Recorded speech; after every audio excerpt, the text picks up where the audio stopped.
Bom dia, meus irmãos, a graça e a paz do Senhor. É uma alegria para nós nos reunirmos mais um domingo para estudar a Palavra de Deus aqui na nossa EBD, da Quarta Igreja Presbiteriana de Garanhuns.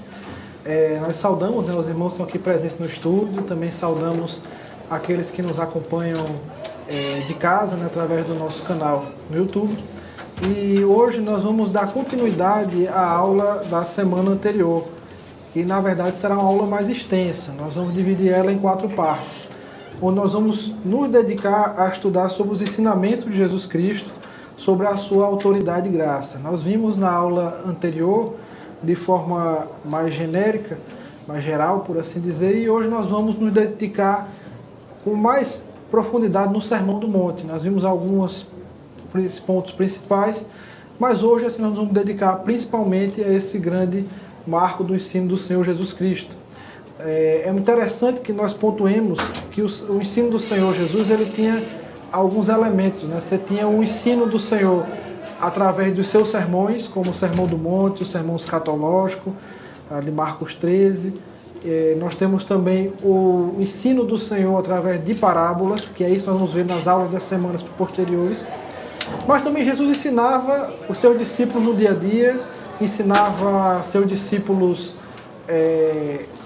ao caminhar na sua jornada ministerial. E o ensino do Senhor Jesus, ele sempre foi desafiador para nós. Mas quando nós pensamos nesse ensino, em nós deve haver um maravilhamento, assim como houve naqueles primeiros ouvintes do Senhor Jesus. Aqui nós não vamos trabalhar em um único texto, nós vamos nos dedicar no Sermão do Monte, que é Mateus 5, 6 e 7. Mas aqui em Mateus 7, 28 e 29, nós temos uma expressão que resume bem a reação das pessoas ao ensino do Senhor Jesus Cristo. Assim diz a palavra do Senhor. Quando Jesus acabou de proferir essas palavras, estavam as multidões maravilhadas da sua doutrina, porque ele as ensinava como quem tem autoridade e não como os escribas. Oremos. Pai, te agradecemos por mais essa oportunidade de estudar a tua palavra, estudar esse tema tão relevante que é o ensino do teu santo Filho Jesus. Senhor, nos leva a nos maravilhar com esse ensino e nos ser desafiados a viver de maneira adequada, de maneira condizente com o que a tua palavra, esse ensino precioso do Sermão do Monte requer de nós. Que o Senhor abra nossos olhos, nosso coração, para que possamos contemplar as maravilhas da tua lei. Essa é a nossa oração, em nome de Jesus. Amém.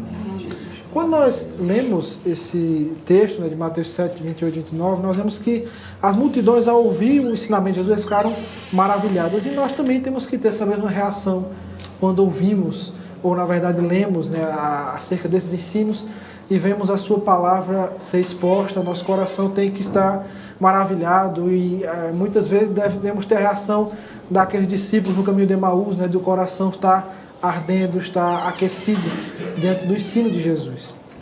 E aqui ele diz que a multidão está maravilhada da sua doutrina, do seu ensino, porque ele ensinava como quem tem autoridade e não como os escribas. Eu vou rever alguns pontos falados na aula anterior, porque nós tivemos um intervalo de dois finais de semana sem EBD, em virtude do aniversário do presbitério e da Santa Ceia. Então é relevante para nós pontuarmos de maneira breve algumas coisas. O primeiro, meus irmãos, é Jesus como mestre. Jesus, ele era um mestre por excelência.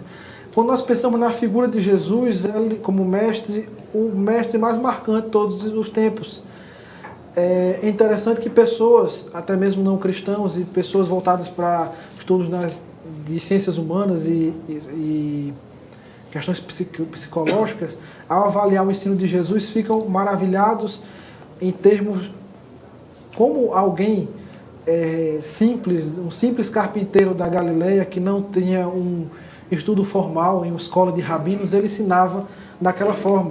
Por exemplo, o psiquiatra brasileiro, Augusto Cury, ele tem diversos livros voltados a estudar sobre o método de ensino de Jesus, não somente ele, mas existem alguns teólogos que também se dedicaram a avaliar esse aspecto do ensino de Jesus. E como esse simples homem de Nazaré da Galileia, ele poderia ensinar de maneira tão relevante, meus irmãos, porque ele não somente era um mestre, mas ele era o próprio Deus encarnado, ele era o próprio Deus que trouxe a lei para os homens no Monte Sinai, e agora Jesus ele reinterpreta no monte, né, ele pregando o seu sermão, trazendo o sentido real da lei. É interessante que aqueles escribas, fariseus, eles se pegavam apenas na letra da lei, no cumprimento da lei, mas Jesus ele resgata o espírito da lei. Por exemplo, os fariseus eles apenas vão dizer que eu não devo matar, não devo assassinar, que é o que o texto da lei dizia. Jesus vai além, ele vai mostrar que o Espírito da lei nos mostra que se eu tiver odiar o meu irmão no meu coração, eu já estou assassinando ele ali. Então, Jesus ele ressignifica a lei, ele traz a lei para a sua posição natural. E dois elementos são marcantes no ensino de Jesus, nós vamos ver no Sermão do Monte, tanto a autoridade e a graça. Elas não são opostas. Jesus ele ensina com autoridade, mas ele ensina com graça. E aí, meus irmãos, por que o ensino de Jesus ele contrastava com o dos mestres da lei, né? É interessante porque os mestres da lei, os escribas e fariseus, os rabinos daquela época, eles se baseavam na tradição oral que era transmitida, na interpretação de alguns rabinos. E nós vamos ver no texto, diversas vezes, Jesus está ressignificando não o que a lei diz, não no que o texto do Antigo Testamento diz, mas o que o ensino desses mestres, que foram se distanciando do ensino original ao longo do tempo. Então, aqueles mestres eles baseavam suas interpretações na tradição rabínica. Jesus, por outro lado, possuía uma autoridade intrínseca que emanava da sua própria pessoa. Ele era o próprio Deus, ele era o próprio legislador, ele que deu a lei. E olha só, agora lendo o texto de Marcos, maravilhavam-se da sua doutrina porque ele ensinava como quem tem autoridade, não como os escribas. Jesus ele ensinava como quem tinha toda a autoridade. A ele foi dada toda a autoridade nos céus e na terra. E aqueles que ouviam o seu ensino entendiam que ele não ensinava como alguém que transmitia um ensino baseado na autoridade de outro, mas ele próprio tinha toda a autoridade para ensinar. E é muito interessante, meus irmãos, que os feitos de Jesus, os milagres que Jesus realizava, eles validavam a autoridade do seu ensino. Aqui ainda no capítulo 1 de Marcos, eles estão maravilhados porque Jesus não somente ensinava, mas porque ele também expulsou um demônio. E é dito o seguinte: todos se admiravam a ponto de perguntar entre si, que venha a ser isso, uma nova doutrina? Com autoridade ele ordena aos espíritos imundos e eles lhe obedecem. Nós já mencionamos em aulas anteriores que um dos propósitos dos milagres, né, dos sinais que eram realizados, era validar a mensagem. E Jesus, ao expulsar demônios, ao curar, esses milagres realizados, eles validavam a sua mensagem como ele como Deus encarnado, Deus homem, aquele que tem sua natureza divina e humana, que estava entre os homens, mas tinha toda a sua autoridade. Quando eu mencionei que Jesus ele trazia o sentido original da lei, é interessante ele observar esse texto, nós vamos ver com mais detalhes. Jesus ele vai dizer o seguinte, aqui em Mateus 5, 21 e 22, já é um texto do Sermão do Monte, ele vai dizer o seguinte: ouviste o que foi dito aos antigos, não matarás. Aqui Jesus não está falando assim, como em outros momentos ele vai dizer, está escrito. Jesus usa muito essa expressão, está escrito. Então, quando ele usa a expressão, ele está se referindo ao texto da lei. Mas quando ele fala, ouviste o que foi dito aos antigos, ele está se referindo à interpretação da lei dada pelos mestres rabinos. Então, aqui Jesus ele não está indo de contra a lei. Ele não veio para revogar a lei, ele veio para cumprir. É isso que ele mesmo diz. Mas aqui o texto vai dizer o seguinte: ouviste o que aos antigos, não matarás. Quem matar seja julgamento. Eu, porém, vos digo que todo aquele que sem motivo se irá contra seu irmão estará sujeito a julgamento, e quem proferir insulto a seu irmão estará sujeito a julgamento tribunal, e quem lhe chamar tolo estará sujeito a inferno de fogo. Jesus agora ele ressignifica o mandamento. O mandamento é não matarás ou não assassinarás. Jesus vai dizer o seguinte: olha, se você se irá no seu coração sem motivo contra o seu irmão, você já está cometendo esse mandamento. Jesus equivale a ira sem motivo do coração ao assassinato. João vai dizer que se eu odeio ao meu irmão, eu sou assassino. E aqui, meu irmão, ele vai ir além disso, ele vai dizer o seguinte: se eu proferir um insulto ao meu irmão, e ele vai dizer o seguinte: se eu chamar esse meu irmão de tolo, tolo é raca, é um termo de desprezo, eu estou desprezando a criação de Deus, desprezando aquele meu irmão que carrega em si a imagem e semelhança de Deus, apesar de suas falhas, limitações e imperfeições, eu estou sendo sujeito a julgamento. Então Jesus ele vai dizer, olha, o mandamento não se limita a não matar, ele é bem mais profundo. Jesus ele eleva o padrão da lei. E quando nós olhamos para esse novo ensino de Jesus, por assim dizer, nós ficamos alarmados. Meu Deus, é difícil para nós viver isso, né? E nós vamos perceber que realmente é difícil, mas nós agora temos Jesus, ele nos ensina com autoridade, mas ele nos concede graça para viver esse seu ensino.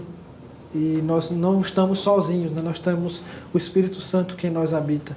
E Jesus ele agora vai mostrar, ele vai trazer a lei para dizer assim: olha, você não consegue cumprir isso sozinho.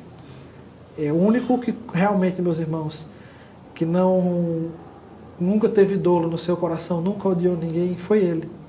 E ele, através do seu Santo Espírito, ele nos capacitará a viver uma vida adequada. Nós vamos errar, vamos transgredir, mas hoje nós temos ele, que é o nosso advogado, Jesus Cristo, o justo. E agora falando um pouco sobre a forma de Jesus no seu ensino, ele vai usar várias vezes essa expressão. Eu, porém, vos digo, pelo menos 6 vezes aqui no texto, ele se colocando, contrastando o ensino dos mestres rabinos, não o texto da lei. É importante nós entendermos isso. Jesus ele mesmo vai dizer: olha, eu não vim revogar a lei, eu vim para cumprir. Então o que é que ele contrasta? O ensino dos mestres rabinos. Nesse caso então, Rodrigo, será que ele está contrariando as tradições? Isso, com relação a tradição. Porque, por exemplo, um dado momento em que os rabinos eles diziam o seguinte: os mestres e aqueles fariseus e saduceus, que eram dos seitas do judaísmo, eles negligenciavam o cuidado com os pais. Por exemplo, se tinha um recurso, em vez de usar aquele recurso financeiro para ajudar os seus pais na velhice, eles ofertavam no templo. Então eles diziam aos pais que não podiam ajudá-los, né, dar a sua assistência, honrá-los na velhice, porque eles tinham que ofertar no templo. Então Jesus vai dizer que vocês negligenciam o mandamento de Deus para guardar suas próprias tradições. Então, para Jesus, o que era mais relevante? Que eles honrassem os pais ou que eles ofertassem no templo? Naquele contexto, eles precisavam honrar os pais. Então, eles usavam a interpretação da lei para o seu interesse. Jesus vai dizer que eles davam o dízimo do hortelã, do cominho e do endro, mas eles negligenciavam o amor, a misericórdia e a justiça. Então, aí ele vai dizer: faça eles essas coisas sem omitir aquela. Dar o dízimo é importante, mas você não pode dar o dízimo e negligenciar a justiça e a misericórdia. Então, Jesus ele vai combater a tradição desses mestres. E não apenas ele é um intérprete autorizado da lei, mas ele é o próprio legislador divino. Aquele que deu a lei no Sinai, agora como Deus homem, revela sua essência verdadeira e a aplica com autoridade suprema. Calvino e Hermann Bavinck, 2 teólogos reformados, comentando sobre o que Cristo faz com a lei, agora no Sermão do Monte, ele vai dizer o seguinte: Calvino disse que Cristo retira a lei da lama das tradições dos escribas e fariseus e restaura a sua pureza original. Aqueles escribas e fariseus, eles pegavam a lei, que é santa, justa e boa, é isso que Paulo diz, e eles começavam a interpretar de acordo com os seus próprios interesses. E aqui Jesus vai tirar dessas tradições e vai trazer a sua pureza original, o sentido original. Agora o teólogo reformado holandês Hermann Bavinck, ele vai dizer o seguinte: que a lei é santa, justa e boa, mas em Cristo ela é plenamente satisfeita e aplicada. Somente em Cristo. A lei ela mostra nossa insuficiência em cumprir a justa exigência de Deus.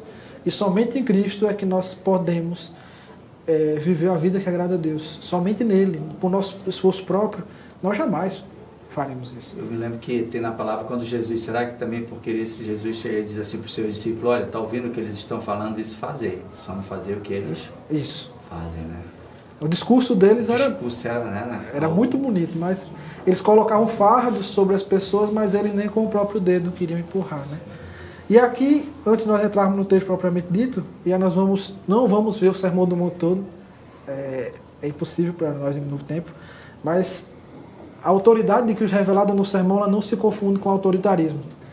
Cristo não impõe sua palavra como um tirano que oprime, mas como um pastor amoroso que guia suas ovelhas. Sua firmeza é acompanhada por ternura. Meus irmãos, nós vamos ver que o texto do Sermão do Monte é um texto muito desafiador. Mas Cristo, ele ensina como quem tem autoridade, mas não como alguém autoritário. Cristo, ele é nos dito que ele não gritava, não fazia sua voz ser ouvida nas praças, né? Isaías profetiza a esse respeito. Ou seja, ele, apesar de tratar de assuntos sérios, ele o fazia não como um tirano, não como alguém autoritário, mas como um pastor, manso e humilde. É assim que é descrito o seu coração, né? Ele é manso e humilde de coração. Então, meus irmãos, a mensagem do Evangelho, ela não é compatível com autoritarismo. Muitas pessoas, hoje em dia, elas acham que podem... o tom que a mensagem é comunicada, ele faz parte da mensagem. Eu não posso falar de um evangelho que salva, cura, liberta de maneira autoritária, de maneira grosseira, de maneira arrogante. E Jesus, ele não tinha nenhum desses elementos. Ele era alguém que falava com firmeza, mas cheio de amor, cheio de ternura. E o seu falar, ele cativava as pessoas. Imagina um momento onde os líderes religiosos, eles enviam soldados para prender Jesus. Eles escutam o discurso de Jesus e eles dizem o seguinte: olha, ninguém falou como esse homem. Eles voltam de mãos vazias. Eles perguntam: olha, você vai tornar um deles? Eles: olha, ninguém falou como esse homem. Imagine, meus irmãos, soldados, pessoas acostumadas ao combate, acostumadas a enfrentar dificuldades, mas ao ouvir aquele único homem, e aqueles homens simples de Nazaré da Galileia, eles voltam sem palavras, porque nunca ouviram alguém falar como esse homem. Então, o tom de voz, a forma que Jesus ensinava, provavelmente ele era, de fato, aquele pastor que estava ali para cuidar das ovelhas, para corrigi-las. Ele não veio para condenar aqueles homens. Ele queria que aqueles mestres religiosos eles se arrependessem de seus caminhos. E era esse o coração do nosso Senhor. Quando nós entramos no Sermão do Monte, Jesus agora, no capítulo 5, né, ele começa com as bem-aventuranças, mas vamos dividir em duas óticas. Vamos falar sobre o aspecto autoritativo e depois do aspecto da graça. Falando sobre o aspecto da autoridade, Jesus ele vai trabalhar nessa reinterpretação, né, por assim dizer, e trazendo o significado original da lei, o princípio da lei. E ele vai dizer o seguinte, que não basta apenas evitar o homicídio, é necessário lidar com a ira que se anima no coração e que diante de Deus já constitui a quebra do mandamento. Nós já lemos o texto, mas é interessante, como eu mencionei, ele corrige o ensino dos mestres rabinos, visto que foi aos antigos, não matarás, e quem matar está sujeito a julgamento, ou seja, quem matava, ele estava sujeito à punição correspondente, ele iria ser morto, né, também. O homicida, ele seria morto. Eu, porém, vos digo que todo aquele que sem motivo se irá contra seu irmão está sujeito a julgamento. Jesus vai trazer o problema do coração. Meus irmãos, o problema não está tanto em você consumar um ato de ir lá matar uma pessoa. Isso é grave, gravíssimo aos olhos de Deus. Mas o coração, o que é que está no coração? Será que no coração nós já matamos aquela pessoa, a odiando, se irando contra ele no coração? Meus irmãos, a nossa ira ela deve ser contra o pecado. Deus, ele se ira contra o pecado. Nós também devemos odiar o pecado, mas não as pessoas. Será que ali está dizendo não matarás, e quem matar estará sujeito? Eu, porém, vos digo que todo aquele que sem motivo... Então, que com motivo pode, é? Aqui, Jesus, aí nós vamos para levar o contexto, por exemplo, aqui Jesus ele vai dizer o seguinte, que irá sem motivo no coração. Nós nos iramos. Ocasionalmente nós vamos nos irar.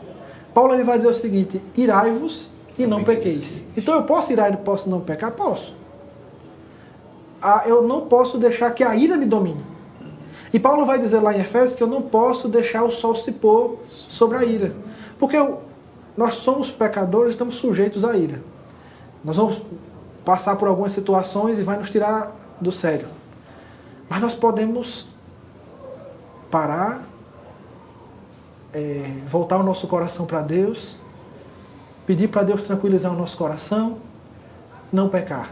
Não fazer com que aquela ira, ela desencadeie uma palavra dita fora de tempo, só uma palavra dita fora de hora, eu magoe uma pessoa, aquela ira produza uma série de maus frutos. E aí eu posso me arrepender diante de Deus. E quando eu levo essa ira, ele diz assim, não se deixe o sol se pôr sobre a sua ira, levar a ira para outro dia, eu estou deixando meu coração e aquilo ali pode criar uma mágoa, uma amargura no coração.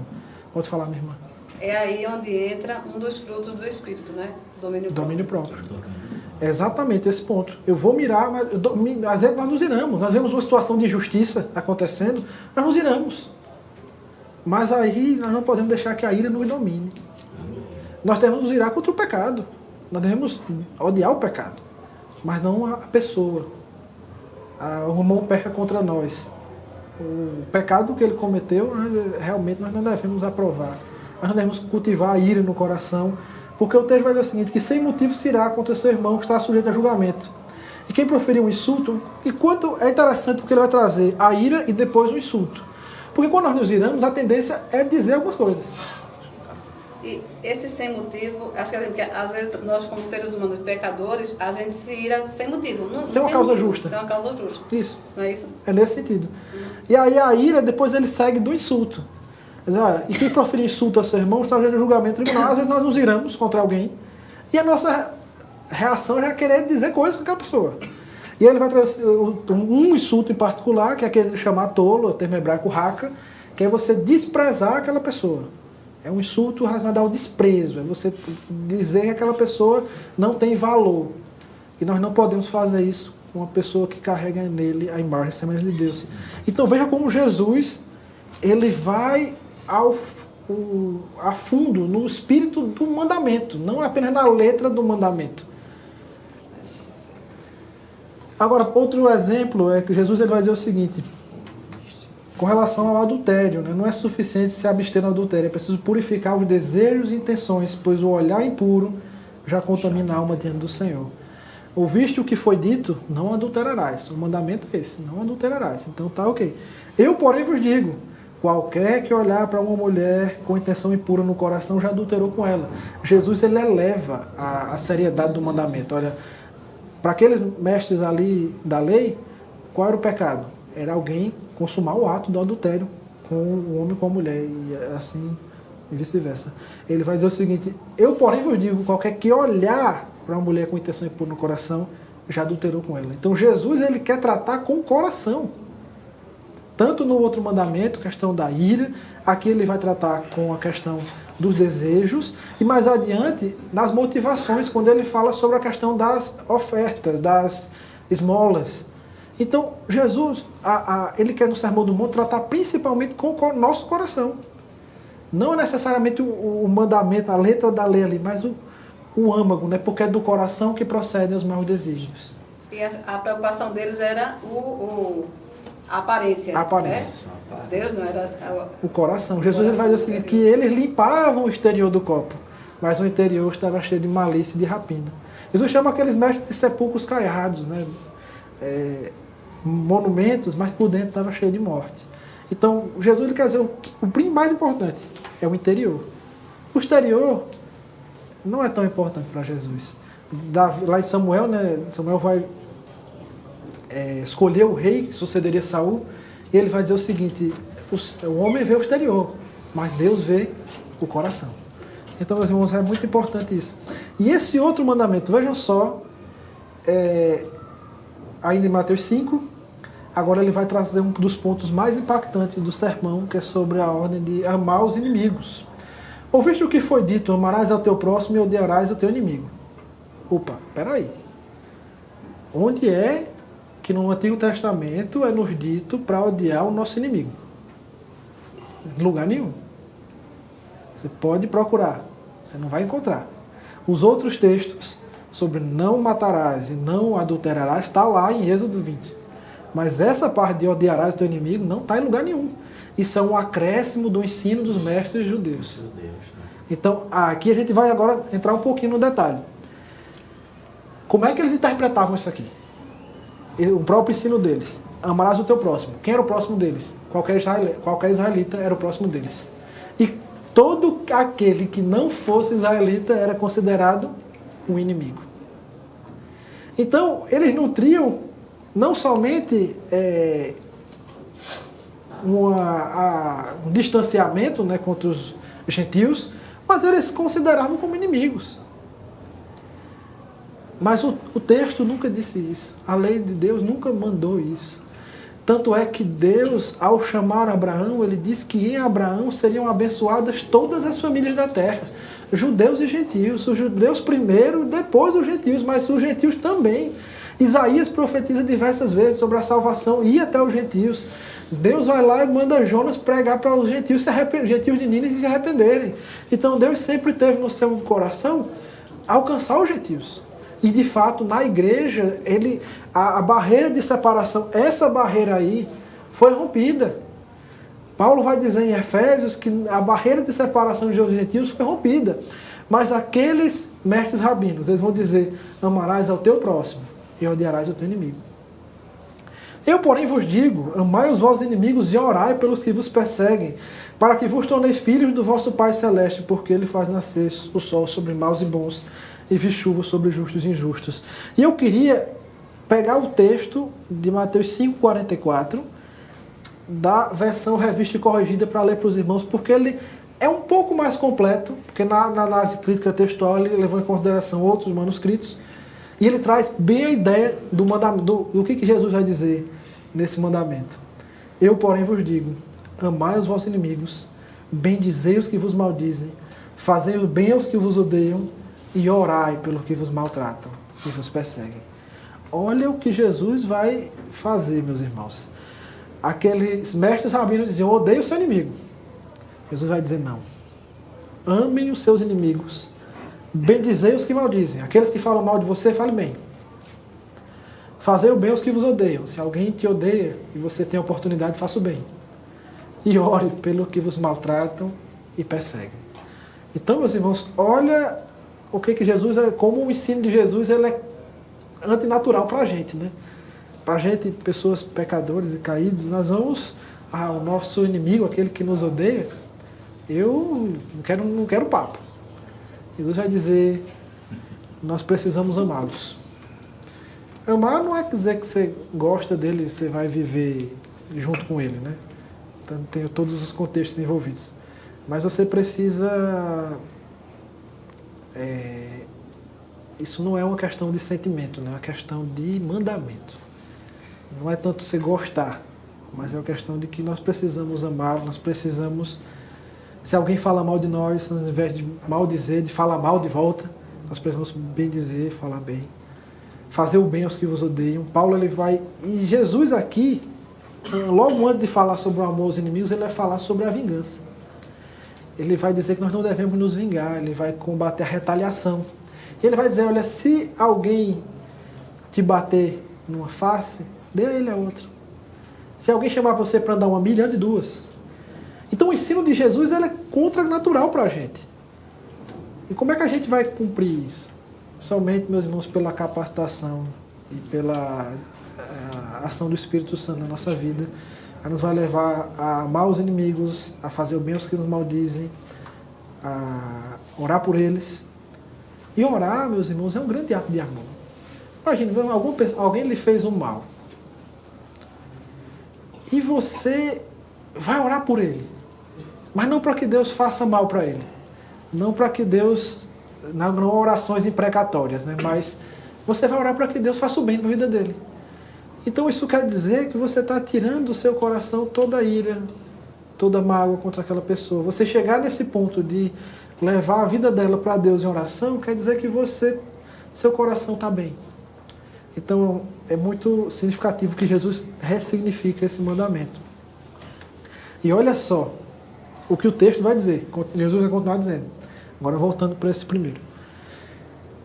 Para que vos torneis filhos de vosso Pai Celeste, porque Ele faz nascer o seu sol sobre maus e bons e vir chuva sobre justos e injustos.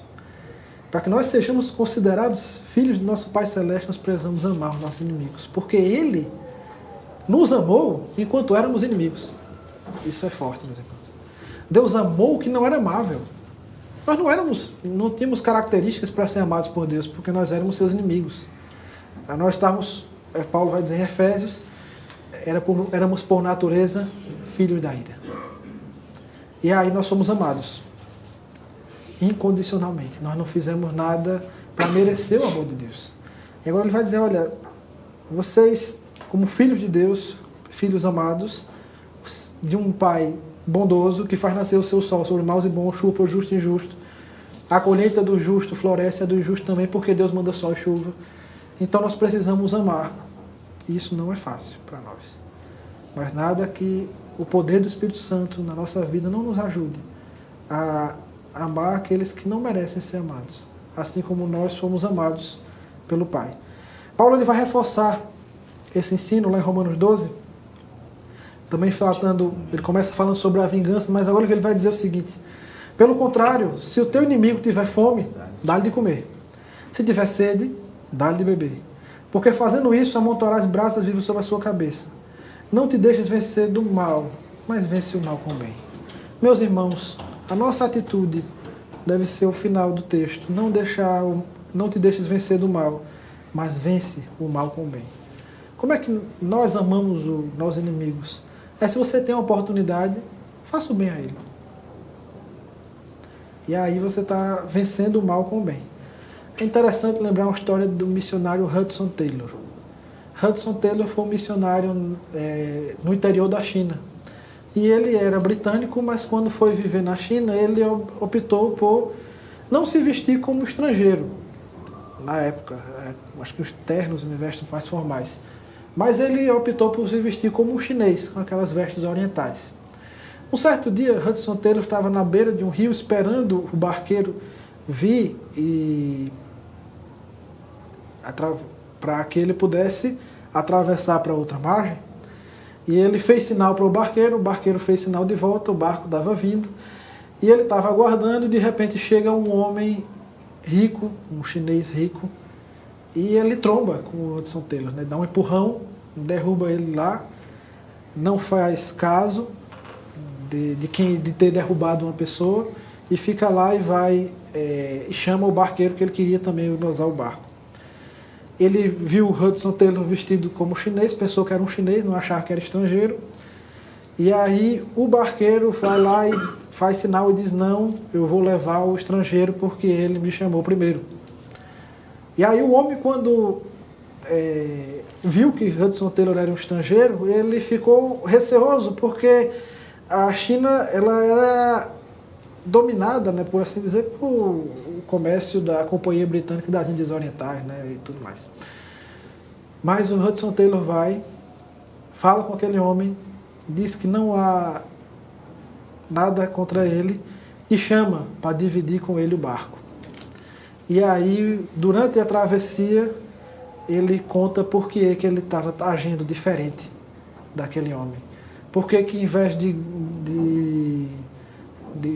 devolver um insulto com outro insulto, ele estava fazendo bem ali. E aí ele prega o evangelho para aquele homem.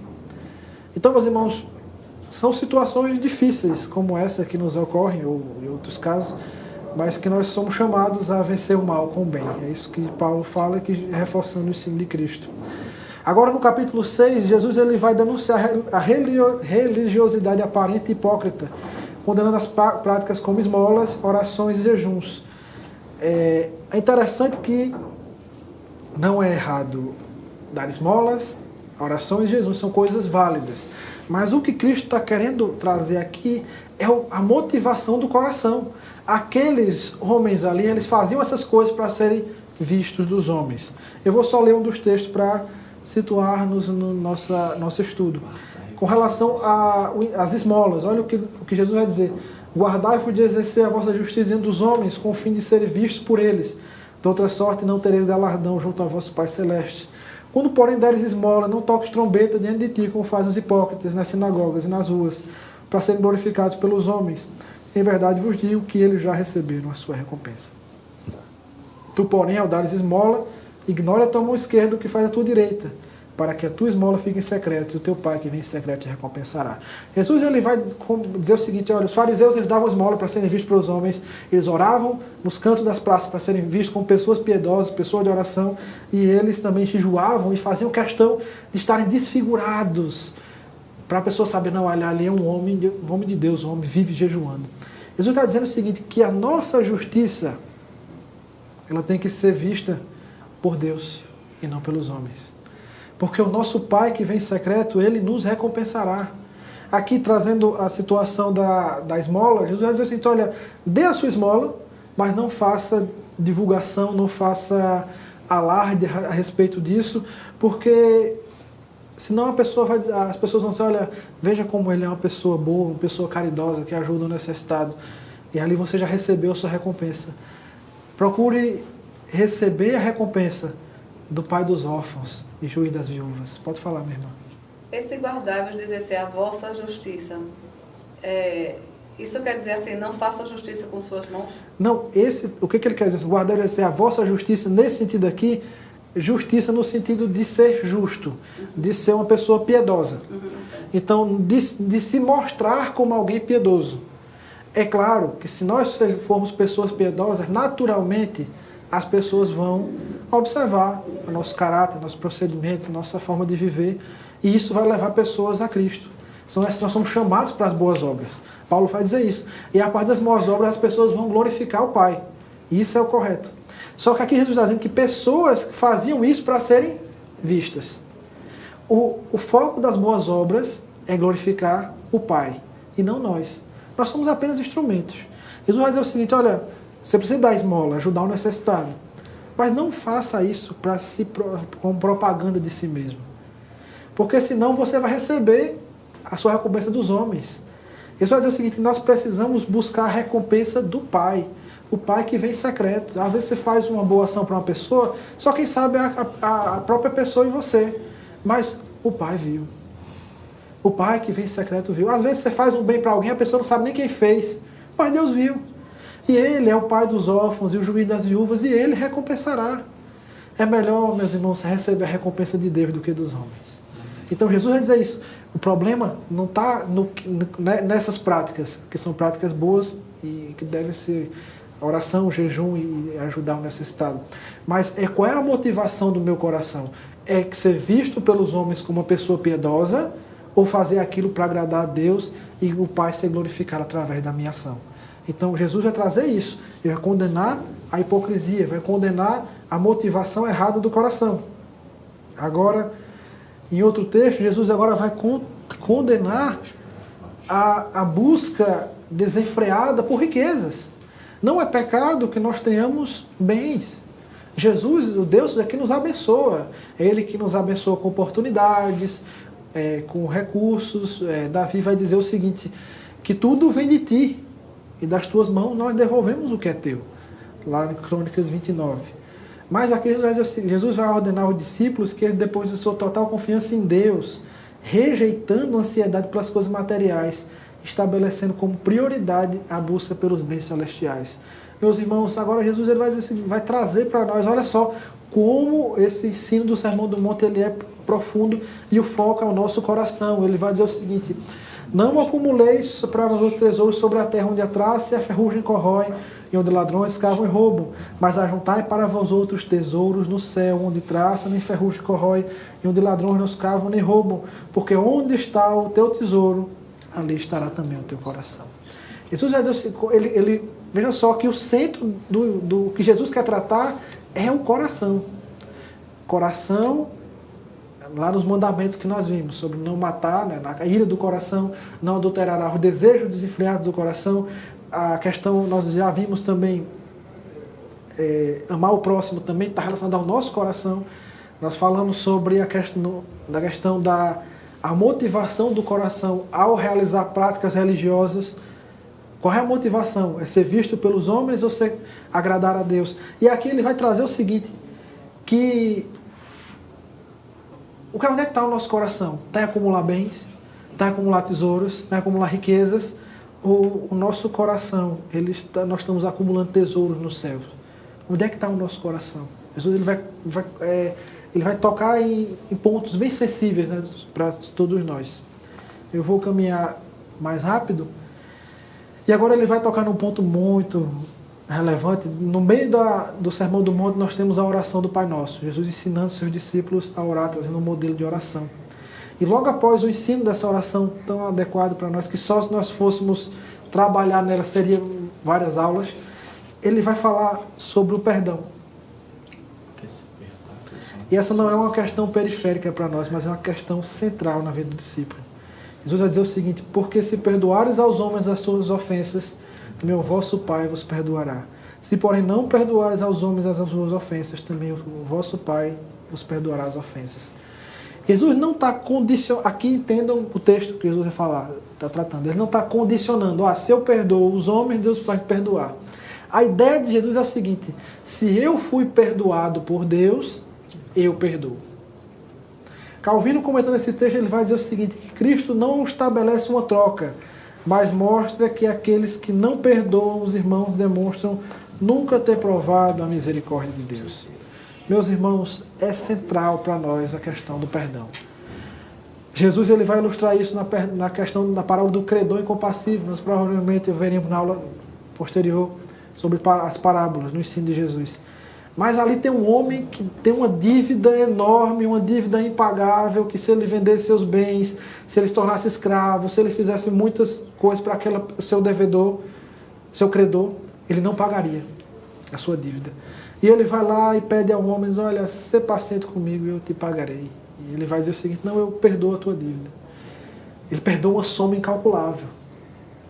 E aí ele lembra que ele tem uma pessoa que deve a ele uma soma muito pequena, que seria o equivalente a 3 meses de trabalho.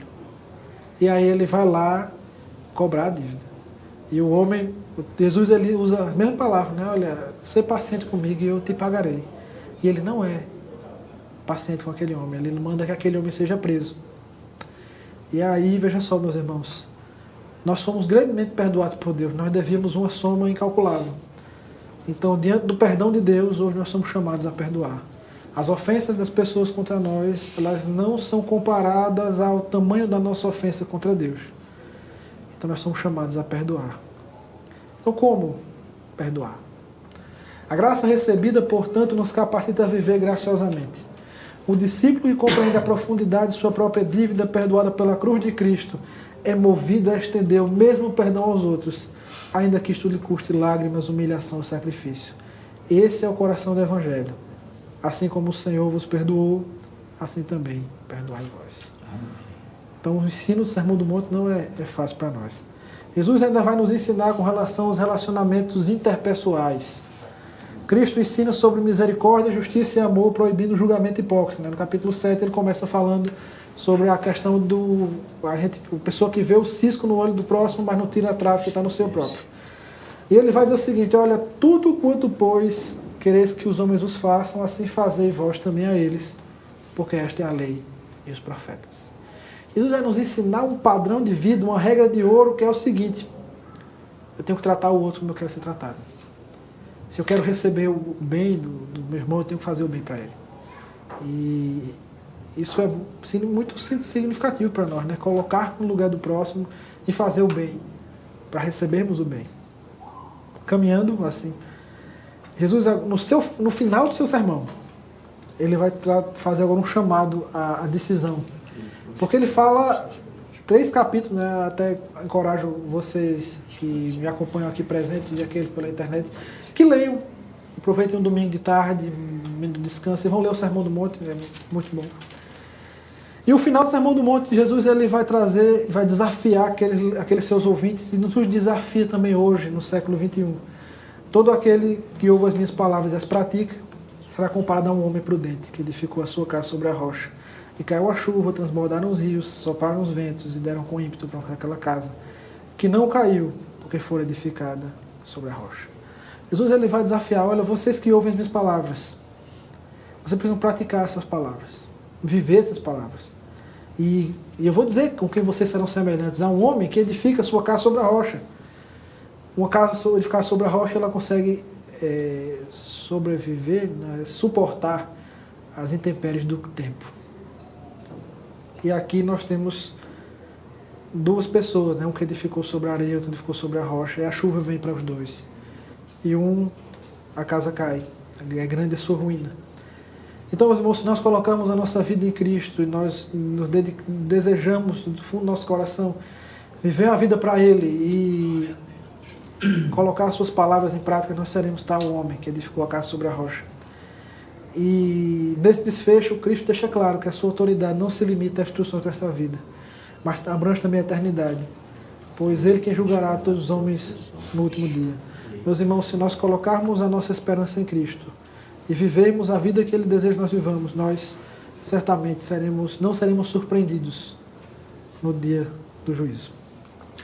Algumas aplicações nessa parte, essa questão tratando sobre a autoridade de Cristo, revelado nos ensinos do Sermão do Monte, exige a nós submissão integral em todas as áreas da vida. Amém. Meus irmãos, nós vimos alguns recortes, né, algumas áreas. Questão do perdão, questão da ira, questão do adultério, questões pontuais. Mas se nós formos ler todo o sermão, nós vamos ver que abrange grandes áreas da nossa vida. E Jesus requer de nós obediência nessas áreas. Além disso, o ensino de Cristo nos protege de dois extremos destrutivos que frequentemente ameaçam a vida cristã: o legalismo e o antinomianismo. Vou definir para os irmãos. O que é o legalismo?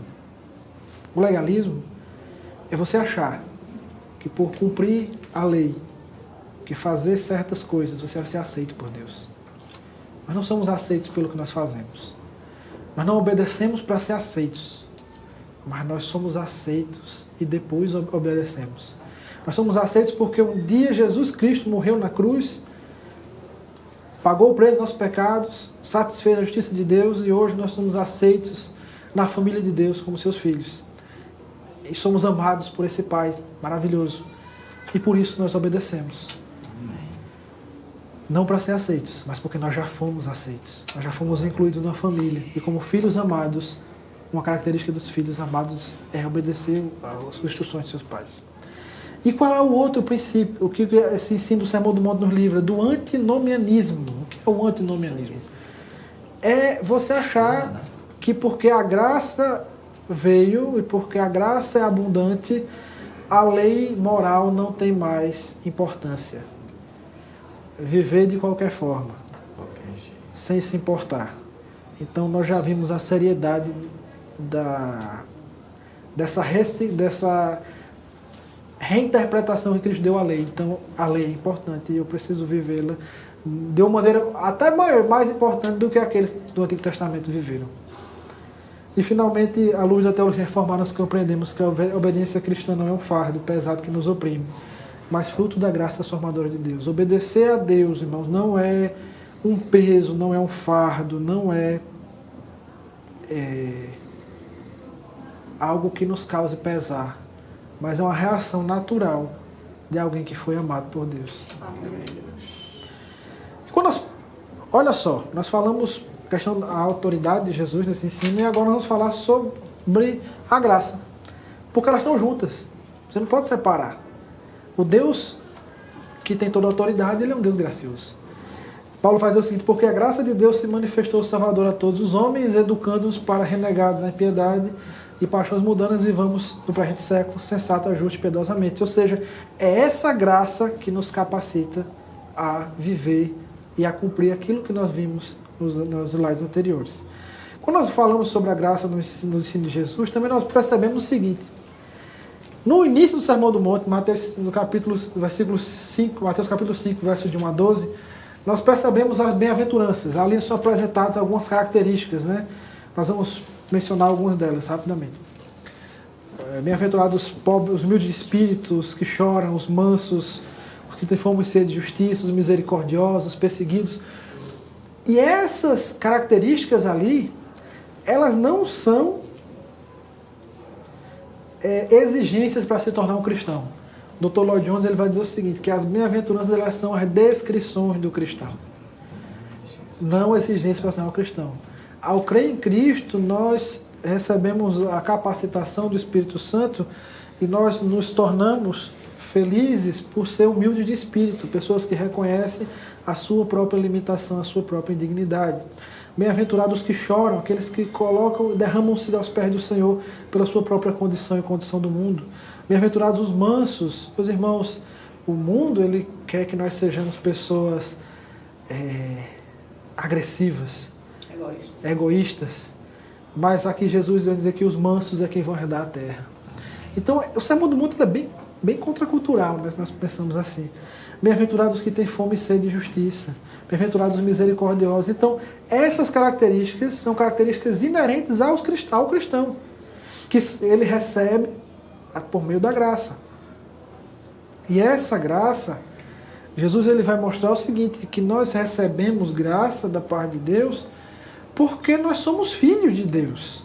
Jesus ele vai nos ensinar a orar, e ao ensinar a sua oração, nós não oramos a Deus como um Deus distante de nós, mas nós oramos ao nosso Pai. E um Pai gracioso e um Pai amoroso. Olha só como nós iniciamos a oração, Jesus inicia essa oração e nós também. Portanto, vós orareis assim, Pai nosso que estás no céu. Pai nosso. Nós oramos ao nosso Pai. Nós chegamos a um Deus gracioso que tem graça para nos socorrer. E esse Pai amoroso e gracioso, ele vai trabalhar outro aspecto interessante na nossa vida, que é nos ensinar sobre a ansiedade. Eu vou ensinar sobre como lidar com a ansiedade. E eu quero encerrar nesse texto. Jesus ele vai agora trazer uma ilustração muito bonita, dizendo o seguinte: por isso vos digo, não andeis ansiosos pela vossa vida, quanto ao que é a vez de comer ou beber, nem pelo vosso corpo quanto a vez de vestir. Não é a vida mais que o alimento e o corpo mais que a veste? Jesus ele é um mestre no seu ensino. Olha que ensino maravilhoso. Vejam os exemplos que ele traz. Exemplo da observação comum da natureza. Ele vai dizer que nós não devemos andar ansiosos, não devemos andar preocupados com o que nós vamos comer, beber, nos vestir. E ele vai trazer um ensino, veja a lógica de Jesus. Ele vai trazer o ensino do maior para o menor. Não é a vida mais que o alimento? O que é maior? A vida, e mais importante, ou o alimento? É a vida. O que é mais importante? É o corpo ou as vestes? O corpo. Então, se Deus nos deu a vida, e se Deus nos deu o corpo, Ele vai nos dar o menor, que são o alimento e as vestes. E agora Ele vai trazer outra lógica, do menor para o maior.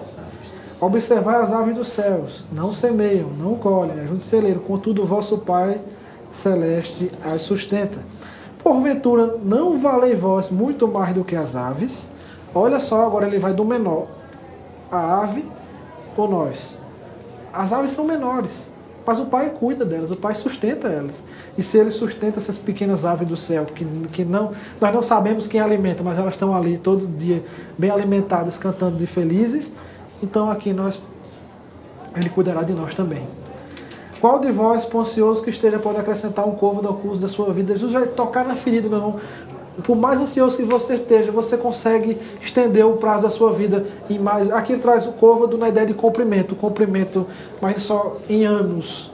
Quantos anos ou dias você pode acrescentar à sua vida por estar ansioso? Ninguém. E por que andais ansiosos quanto ao vestuário? Considerai como crescem os lírios do campo, eles não trabalham nem fiam. Eu, contudo, vos afirmo que nem Salomão em toda a sua glória se vestiu como qualquer um deles. Ora, se Deus veste assim a erva do campo, que hoje existe, é lançado no fogo, quanto mais a vós outros, homens de pequena fé. Mais uma vez ele traz vai do menor para o maior. Deus veste o lírio do campo. O lírio ali, veja só que interessante, uma pequena erva que nascia no campo, que depois que secava, as mulheres pegavam ela, juntavam para ajudar a colocar fogo nos seus fornos de barro, né? Porque colocava lenha e colocavam essas folhinhas secas ali para começar o fogo, por assim dizer. E Jesus diz o seguinte: olha, essa plantinha aí que hoje é e amanhã não existe, eu lhe afirmo que nem Salomão em toda a sua glória se vestiu como ela. Então, se Deus cuida daquela pequena planta, Ele cuida de nós também. Amém. E Ele vai desafiar-nos, chamando seus discípulos de homens de pequena fé. E aqui eu quero fechar com esse argumento. O que é a pequena fé? É uma fé que acredita que Deus criou todas as coisas, que Deus enviou Jesus para nos salvar, que nós somos salvos pela graça, que crê no que Deus fez grandes coisas, mas que não é capaz de crer que Deus vai cuidar dos aspectos ordinários da nossa vida. Às vezes nós nos pegamos nisso, andando ansiosos. Nós cremos, se você perguntar, você crê que Deus cuidou as coisas? Creio. Crê que Deus enviou Jesus? Creio. Mas você crê que Deus vai subir o pão para amanhã na sua casa? Já fica titubeando. Então que Deus nos livre dessa pequena fé. Portanto, não vos inquieteis dizendo com que comeremos, que beberemos ou com que nos vestiremos. Meus irmãos, o Pai sabe todas as coisas. E Ele tem cuidado de nós. E que Ele nos livre dessa pequena fé. E, finalmente eu vou passar uns slides e vou finalizar. Os ensinos de Cristo e de modo especial no Sermão do Monte, encontramos a síntese perfeita de toda a autoridade e graça. Ele fala como um legislador divino, revelando a santidade de Deus, exigindo de seus discípulos uma justiça que ultrapassa os escribas e fariseus, uma obediência que atinge não apenas ações externas, mas também intenções do coração, mas ao mesmo tempo ele fala como um mestre amoroso, que não apenas ordena, mas também oferece graça, consolo e esperança aos que reconhecem, humilde de espírito, quebrantado, necessitado e misericórdia divina.